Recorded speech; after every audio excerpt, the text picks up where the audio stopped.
உங்கள் தங்க நகை விற்று உடனடி பணம் பெற மேக்ஸ் கோல்ட் கால் 04445454545.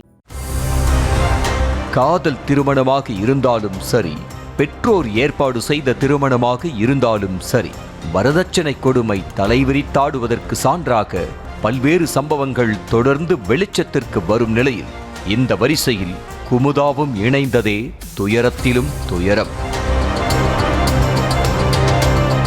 சென்னை பூந்தமல்லி அருகே காட்டுப்பாக்கம் விஜயலட்சுமி நகரைச் சேர்ந்த அஜித்குமார் என்பவர் பெங்களூரில் உள்ள தனியார் நிறுவனத்தில் வேலை செய்து வந்தார்.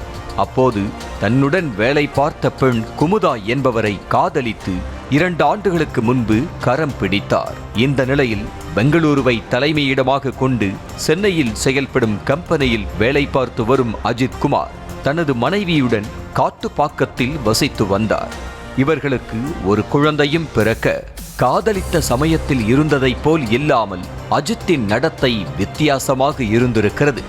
முதலில் காதலி மட்டும் போதும் என்று நினைத்து திருமணம் செய்து கொண்ட அஜித்குமாருக்கு 2 வருடத்திற்கு பின்னர் மனைவி பெரிதளவில் வரதட்சணை கொண்டு வரவில்லை என்ற ஏக்கம் இடியாக இறங்க ஊசியால் குத்துவதைப் போல ஒவ்வொரு நாளும் குமுதாவை திட்டி வந்ததாக சொல்லப்படுகிறது. அப்பத்துல இருந்தே அவ மாசமா ஆனதுல இருந்தே அவளுக்கு சாப்பாடு போடாம ரொம்ப கொடுமைப்படுத்திட்டே இருந்தாங்க சார். நாங்களும் போய் மாசம் போய் பஞ்சாயத்து பண்ணி வச்சுட்டு தான் இருந்தோம். ஆனா இப்பெல்லாம் அடிச்சு கொடுமை பண்ணி என் பொண்ணு அந்த மாதிரி பொண்ணுலாம் இல்லை சார். போல்டான பொண்ணு, என் பொண்ணுலாம் கோழையான பொண்ணே கிடையாது சார். இந்த மாதிரி பண்ணோன்னு நாங்கெல்லாம் ஒத்துக்கவே மாட்டோம். ஏழ்மையான குடும்பம் என்பதால் பெரிதளவில் தங்க நகை வரதட்சணை கொடுக்காமல் அஜித்குமாரை குமுதா திருமணம் செய்து கொண்டதாக கூறப்படுகிறது. சண்டையும் சச்சரவுமாக இவர்களின் மறக்க முடியாத திருமண வாழ்க்கை நாளுக்கு நாள் பாகற்காயை போல் கசந்து கொண்டேதான் சென்றிருக்கிறது.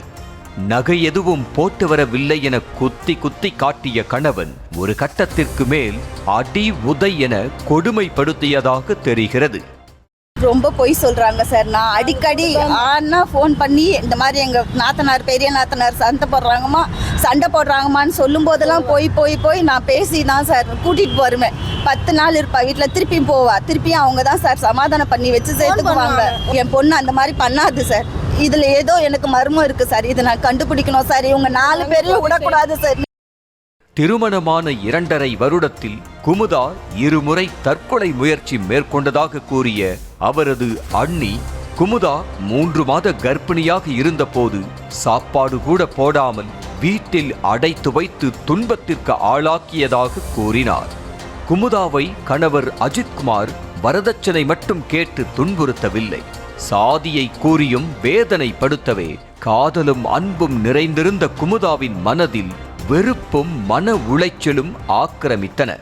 வீட்டில் வந்து சாப்பாடு போடாமல் அவளை கொடுமை பண்ணி வீட்டை உள்ள போட்டு பூட்டி வீட்டை விட்டு வெளியே போனோம், காலை உடைப்பேன். அப்புறம் வந்து டவுரி காசு கேட்டு ரொம்ப டார்ச்சர் பண்ண, காசு நகை வீட்டில் போடல, இன்னும் எடுத்து வந்தேன், நீ கீழ் ஜாதி பொண்ணு, இன்னும் அங்கே தான் உங்களை ஒதுக்கி கேட்கணும், எங்களை ஒதுக்கி அவளை அடித்து கொடுமை பார்த்துருக்காங்க சார். அது மன உடைச்சல் தாங்க முடியாமல் மாத்திரை போட்டு பிபி மாத்திரை ஒரு 50 மாத்திரை கிட்ட போட்டு சார் ஃபஸ்ட்டு பண்ணேன் சார்.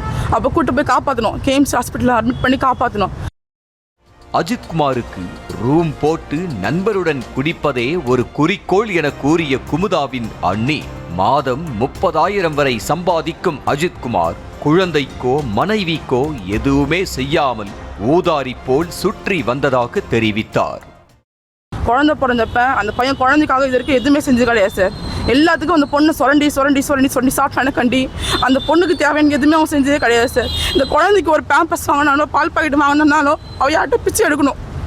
அவன் வேலைக்கு போய் மாதம் 30,000 சம்பாதிக்கிறான். 30,000 வந்து அந்த பொண்ணுக்கான வீட்டுக்கு எதுவுமே வாங்கி போடணும். அவன் குடிக்கணும், ரூம் போட்டு குடிக்கணும், ஃப்ரெண்ட்ஸோட ஜாலியாக இருக்கணும்.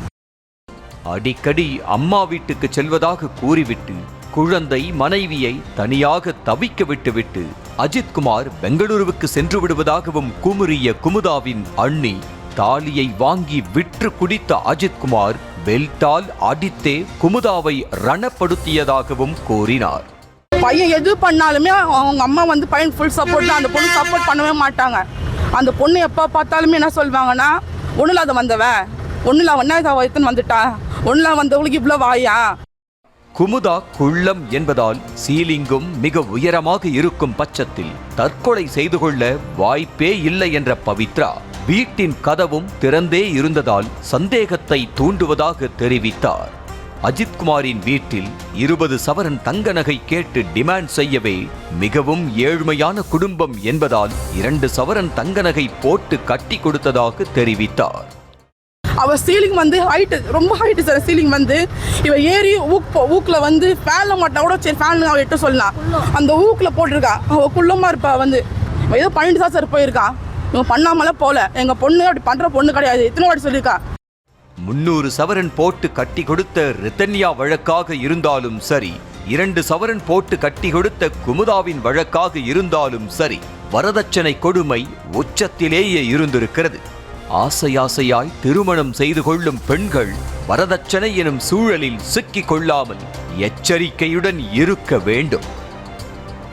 உங்கள் தங்க நகை விற்று உடனடி பணம் பெற மேக்ஸ் கோல்டு கால் 04445454545.